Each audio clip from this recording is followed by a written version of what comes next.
L'Ukraine mène actuellement une attaque aérienne majeure contre Moscou, utilisant 600 drones pour mener la plus grande attaque aérienne jamais réalisée. Le président Zelensky a affirmé que la situation sur le front était désormais très favorable à l'Ukraine, changeant le cours de la guerre. Examinons cela en détail dès maintenant, en commençant par la situation actuelle.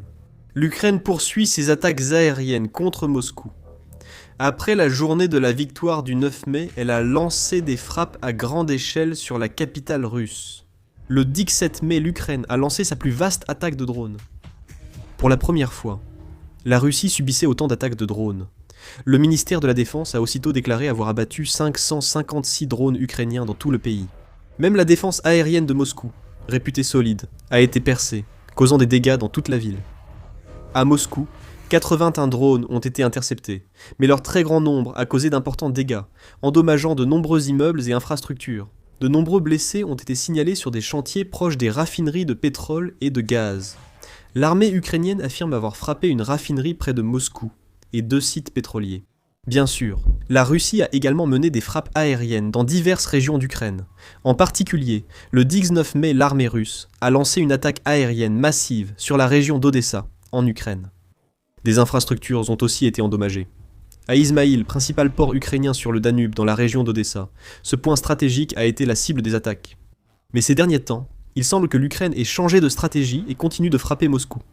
Cela s'est produit après qu'Odessa ait été attaquée de cette manière. L'armée ukrainienne utilise également des drones pour continuer à frapper Moscou. Voici à quoi ressemble Moscou, qui subit des attaques de drones tous les jours. L'armée ukrainienne savait qu'une attaque sur Moscou focaliserait l'armée russe sur la ville, alors elle a lancé des opérations de diversion. En attaquant Moscou et les installations pétrolières russes, ils veulent aussi priver la Russie de financement pour la guerre. Volodymyr Zelensky, président ukrainien, a affirmé que la capacité de raffinage russe avait chuté de 10% ces derniers mois, et que les compagnies pétrolières russes devaient fermer des puits. Une situation très difficile pour la Russie. La Russie a également montré des signes de menace envers les pays baltes. Elle a affirmé avoir reçu des informations selon lesquelles des drones ukrainiens auraient été déployés sur le territoire letton et a mis en garde contre d'éventuelles représailles de la Lettonie. La Lettonie et l'Ukraine ont dénoncé de fausses informations, et les États-Unis ont averti la Russie de ne pas faire pression sur un membre de l'OTAN. Face à l'intensification des attaques de drones ukrainiens, la Russie tente de couper les liens entre l'Ukraine et les pays baltes.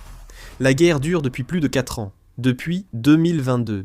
La guerre dure déjà plus longtemps que celle de Corée, et devrait bientôt dépasser la Première Guerre mondiale, entraînant de lourdes pertes des deux côtés.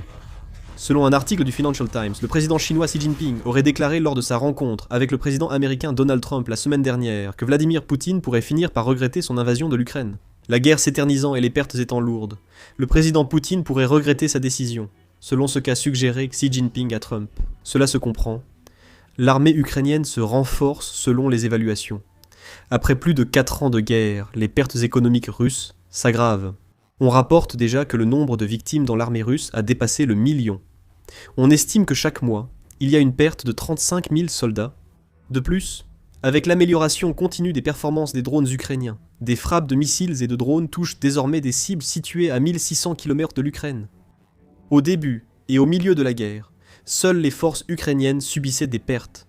Mais maintenant, même le territoire russe est touché de manière égale. Volodymyr Zelensky, le président ukrainien, est même allé jusqu'à déclarer que la situation sur le champ de bataille évolue désormais en faveur de l'Ukraine. Volodymyr Zelensky, le président ukrainien, a déclaré dans un discours que ce mois-ci, la situation a tourné en notre faveur, c'est-à-dire en faveur de l'Ukraine. Il a ajouté que nous avons pris le contrôle de nombreuses positions et que nous infligeons des pertes plus importantes. Il a notamment souligné que l'effet des sanctions à long terme contre la Russie a été très important. Il a aussi indiqué qu'un plan à long terme avait été validé jusqu'en juin, semblant viser la poursuite des frappes et attaques sur le territoire russe. Actuellement, l'armée ukrainienne a considérablement changé ses tactiques et sa stratégie, ce qui semble avoir joué un rôle important. Le changement le plus remarquable concerne l'évolution des tactiques de guerre terrestre.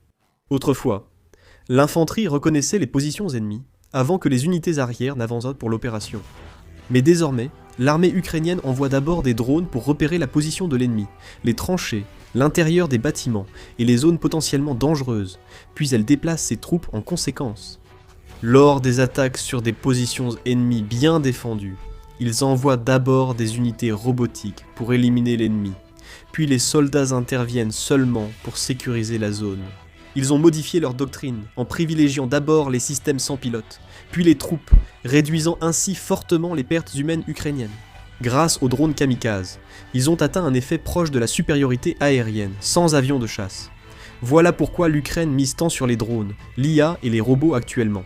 C'est parce qu'il n'y a aucune chance de gagner si l'on affronte la Russie dans une guerre d'usure frontale. La Russie est un pays bien plus grand que l'Ukraine en termes d'effectifs militaires, de nombre de pièces d'artillerie, de stocks de missiles et de capacité de production de chars. Pour l'Ukraine, s'il combattait de la même manière que la Russie, il était de plus en plus probable qu'il serait repoussé avec le temps. Ainsi, dès le début du conflit, l'Ukraine a opté pour une guerre technologique, utilisant massivement des drones et systèmes sans pilote pour causer d'importants dégâts à moindre coût. La stratégie repose sur la plateforme d'innovation de défense ukrainienne Brave One, qui fonctionne différemment des systèmes de défense traditionnels. Bien que ce soit dirigé par des organismes gouvernementaux, ils ont regroupé les startups privées, les développeurs de logiciels, les fabricants de drones, les ingénieurs en télécommunications et les unités militaires dans un seul et même système. Ils ont ainsi directement relié les personnes qui développent la technologie avec les soldats qui combattent réellement sur le champ de bataille. Lorsqu'une demande pour un drone spécifique arrive depuis le front, une équipe de développement privé fabrique immédiatement un prototype, puis cet équipement est déployé sur le champ de bataille pour en vérifier les performances. La technologie qui survit ici passe immédiatement à la phase de production de masse. La vitesse d'expansion de Brave One est également extrêmement rapide. Initialement, seules quelques centaines de startups participaient, contre plus de 2000 équipes et entreprises aujourd'hui. Ici, les petites entreprises privées sont bien plus nombreuses que les grandes de l'industrie de la défense. Des entreprises informatiques, des startups de fabrication de drones, des fabricants d'équipements électroniques, des sociétés de technologie de communication, jusqu'aux équipes de développement de logiciels d'IA, toutes ont été intégrées dans l'effort de guerre. L'Ukraine collecte des données de combat très rapidement. Sur le champ de bataille, on recueille des données sur les méthodes les plus efficaces pour attaquer les chars russes, les systèmes de communication résistants au brouillage et les meilleures méthodes pour les drones thermiques nocturnes. Et ces données sont immédiatement transmises au centre de développement civil. En conséquence, la vitesse d'amélioration des performances des drones est extrêmement rapide. Ce qui rend ce système redoutable, c'est qu'il est difficile pour la Russie de suivre ce rythme. En Russie, le système est centré sur les grandes entreprises de défense, avec des processus d'approbation et de production relativement lents, tandis que l'Ukraine adopte un modèle de start-up. Quand un problème apparaît sur le front, une version corrigée est disponible en quelques jours. L'Ukraine surprend par sa force dans la guerre des drones grâce à la coopération entre civils et militaires.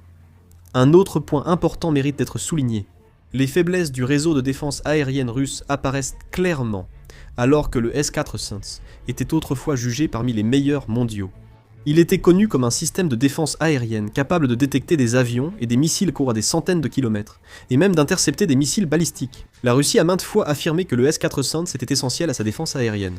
Pourtant, en Ukraine, des problèmes surgissent, notamment à cause des attaques massives de drones. L'Ukraine accentue la pression sur la défense aérienne russe en lançant simultanément des centaines de drones kamikazes et longue portée, des attaques bien plus efficaces que prévu.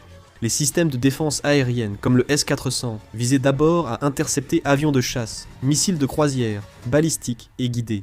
Mais la situation évolue quand des dizaines ou centaines de drones, coûtant de quelques millions à quelques dizaines de millions de won, arrivent simultanément. La Russie se retrouve dans une situation où elle doit intercepter des drones, qui sont relativement beaucoup moins chers, en utilisant des missiles de défense aérienne valant des milliards de won. Il est notamment connu que l'Ukraine utilise également une tactique consistant à envoyer d'abord certains drones comme appât.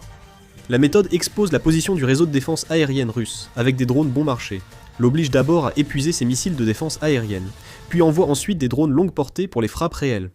Ici, la Russie ne peut que vite épuiser ses stocks de missiles de défense aérienne. Même en Russie, des évaluations estiment que la production de missiles de défense aérienne ne suit pas le rythme de la consommation sur le champ de bataille. De plus, les drones sont souvent de petite taille et volent à basse altitude, ce qui rend leur détection elle-même difficile. Les systèmes de défense aérienne existants étaient optimisés pour détecter des avions de chasse à grande vitesse ou de gros missiles, donc si des dizaines de petits drones approchent simultanément de plusieurs directions, leur efficacité de réponse ne peut qu'en pâtir.